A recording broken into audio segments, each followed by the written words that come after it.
इस तेजस्वी में और मोदी में अब क्या फर्क बाकी रहा कि जिसके सर पे टोपी और दाढ़ी है उसको चरमपंथी कहता है, आतंकवादी कहता है। तुम्हारे इस तरह के बयानबाजियों से कई लोग, मुसलमान बच्चे जेलों में आज सड़ रहे हैं। इलेक्शन आता जाता रहेगा, मगर याद रखो, अगर तुम सांप को दूध पिलाओगे, ये सांप इजहार असवी को डस चुका है, कहीं ये कोचा दामन और सीमांचल की जनता को ना डसे। कोचा दामन सीमांचल के लोग जो लुंगी और सर पे टोपी पहनकर, ये गले में डालकर खेतों में काम करते हैं और नमाज का वक्त होता तो हमारी बहनें, हमारी माएं सब अल्लाह के आगे सर्वसजूद हो जाती हैं। क्या ये तमाम चरमपंथी हैं तेजस्वी? मेरी बीवी हिजाब करती है, मेरी बेटियां करती हैं, वो तमाम के तमाम कुरान की तिलावत करती हैं। मैं अपने मजहब पर फख्र से चलता हूं, तो ये बोलता है ये एक्सट्रीमिस्ट है।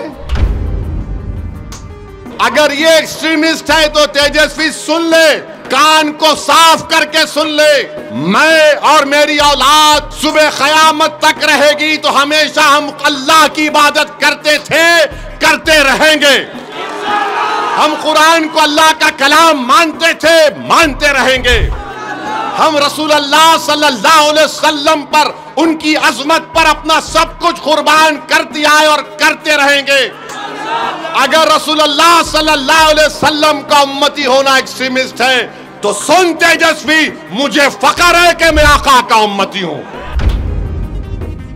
शेरगाटी विधानसभा से इसने टिकट दिया, एक दुर्गा वाहिनी आरएसएस की तंजीम के एक मोहतरमा को टिकट दिया, वो एक्सट्रीमिज्म नहीं है? अरे तेजस्वी, तुम मरने वाले अब्बास अली मधुबनी के ताल्लुक से तुम एक लफ्ज नहीं बोलते और बोलते ओवैसी एक्सट्रीमिस्ट, चरमपंथी, आतंकवादी है। क्या फायदा इन लोगों को इख्तिदार की कुर्सियों पर बिठाने का, जब एक 8 साल का बच्चा 7 दिन के लिए अपनी मां से महरूम हो गया। तेजस्वी यादव ने आज मीडिया को इंटरव्यू देते हुए कहा कि असदुद्दीन ओवैसी से मीडिया के लोगों ने पूछा, एक मोहतरमा ने पूछा कि आप ओवैसी से क्यों इत्तेहाद नहीं किए, तो तेजस्वी ने कहा कि ओवैसी, क्या कहा उसने, ओवैसी एक्सट्रीमिस्ट है, चरमपंथी है, इंतहा पसंद है, दहशतगर्द है। आप बताइए हमको, हम तेजस्वी को बोलेंगे बाबू एक्सट्रीमिस्ट को तुम जरा अंग्रेजी में लिख के बता दो।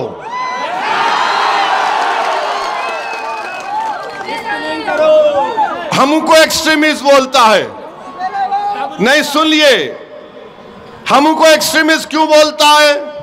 इसलिए बोलता है कि मेरे चेहरे पे दाढ़ी है, सर पे टोपी है, मैं नमाजी हूं, मैं अल्लाह की इबादत करने वाला हूं, मैं किसी के आगे सर नहीं झुकाता सिवाय जमीन और आसमान के खालिक के, मैं किसी को मानता नहीं सिवाय अपने रब के।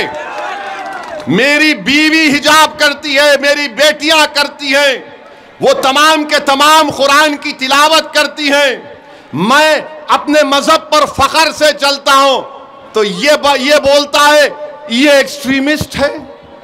अगर ये एक्सट्रीमिस्ट है तो तेजस्वी सुन ले, कान को साफ करके सुन ले, मैं और मेरी औलाद सुबह क़यामत तक रहेगी तो हमेशा हम अल्लाह की इबादत करते थे, करते रहेंगे। हम कुरान को अल्लाह का कलाम मानते थे, मानते रहेंगे। हम रसूल अल्लाह सल्लल्लाहु अलैहि वसल्लम पर, उनकी अजमत पर अपना सब कुछ कुर्बान कर दिया है और करते रहेंगे।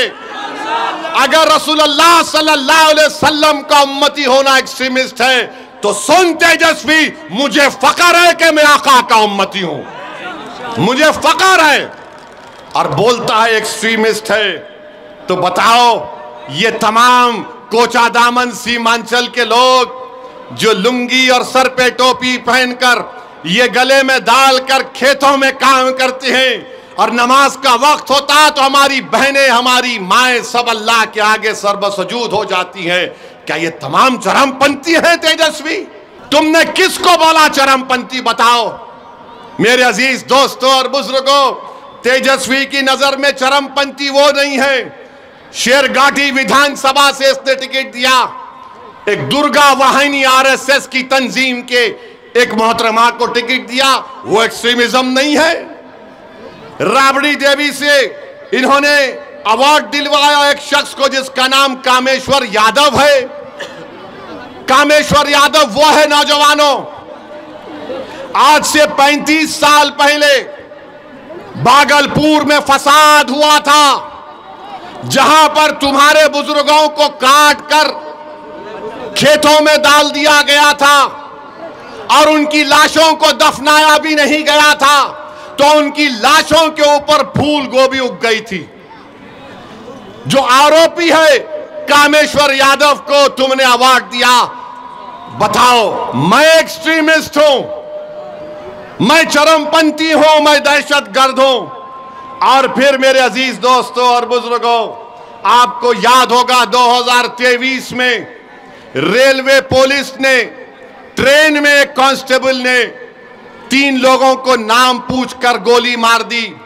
एक मधुबनी के असगर अब्बास अली साहब थे। तेजस्वी, तुम्हारा एक बयान बताओ, असगर अली अब्बास की मौत जो एक रेलवे के पुलिस कांस्टेबल ने नाम पूछकर मारी थी, मरने वाले में असगर अली अब्बास अली मधुबनी का था, मरने वाले में हैदराबाद का था।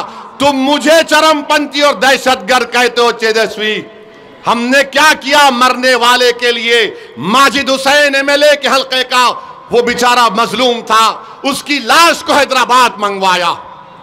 हमारे कॉरपोरेटर बंबई जाकर उसकी लाश को हैदराबाद लाए। हमने सरकार से उस मरने वाले के लिए पैसे दिलवाए, उसकी बेवा के लिए 35 लाख का गवर्नमेंट का एक फ्लैट दिलवाया। अरे तेजस्वी, तुम मरने वाले अब्बास अली मधुबनी के ताल्लुक से तुम एक लफ्ज नहीं बोलते और बोलते ओवैसी एक्सट्रीमिस्ट, चरमपंथी, आतंकवादी है। याद रखो, तुम्हारे इस तरह के बयानबाजियों से कई लोग, मुसलमान बच्चे जेलों में आज सड़ रहे हैं। सुनो, कोचा दामन और सीमांचल और बिहार की जनता जो 14% रहकर वजीर आला बनना चाहता है, यह उसकी सोच है कि जिसके सर पे टोपी और दाढ़ी है उसको चरमपंथी कहता है, आतंकवादी कहता है। बताओ, इस तेजस्वी में और मोदी में अब क्या फर्क बाकी रहा? बताओ क्या फर्क बाकी रहा? ये सबको बोलेगा जिसके चेहरे पे दाढ़ी देखेगा, जिसके चेहरे पे टोपी देखेगा, कुर्ता पैजामा देखेगा, बोलेगा ये चरमपंथी है।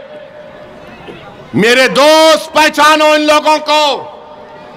इलेक्शन आता जाता रहेगा, मगर याद रखो, अगर तुम सांप को दूध पिलाओगे, ये सांप इजहार असवी को डस चुका है, कहीं ये कोचा दामन और सीमांचल की जनता को ना डसे। फैसला तुमको करना है, फैसला आपको करना है। और फिर ये तेजस्वी 8 सितंबर 2022 सीवान में एक 70 साल का बूढ़ा अपने पोते के साथ मस्जिद में नमाज पढ़ रहा है। गड़बड़ हो गई, पुलिस ने 70 साल के बूढ़े को गिरफ्तार करके जेल भिजा दिया।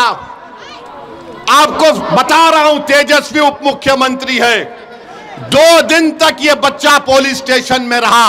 उस बच्चे की मां पुलिस स्टेशन के बाहर खड़े रहकर रो रो कर पुकार रही थी, मेरा बच्चा 13 साल का नहीं है, ये बर्थ सर्टिफिकेट है 8 साल का है। कौन गया? अख्तर अली मान गया दौड़कर। इस जालिम तेजस्वी ने क्या किया? उस 8 साल के बच्चे को जेल भिजा दी। कानून ये बोलता है जो 15-16 साल के होते हैं उनको अलग जेल होती है। आप सोचो थोड़ी देर के लिए, अगर आपका बेटा होता 8 साल का होता तो 2 दिन अपनी मां बाप के बगैर पुलिस स्टेशन में था, 4 दिन जेल में था बड़े बड़े कातिलों के साथ। मैं जब सोचता हूं मेरे रोंगटे खड़े हो जाते। तुम उप मुख्यमंत्री थे, 7 दिन के बाद वो बच्चे को बेल हुई और लोग बोलते हैं ओवैसी क्या करेगा। अरे ओवैसी कुछ नहीं करा, मगर कम से कम पुकार रहा था मेरा बेटा है, छोड़ो छोड़ो छोड़ो। तुम तो कुर्सी पर बैठे थे, तुमसे उठना भी नहीं हो सका। क्या फायदा इन लोगों को इख्तिदार की कुर्सियों पर बिठाने का, जब एक 8 साल का बच्चा 7 दिन के लिए अपनी मां से महरूम हो गया और तेजस्वी एक लफ्ज नहीं बोल सके।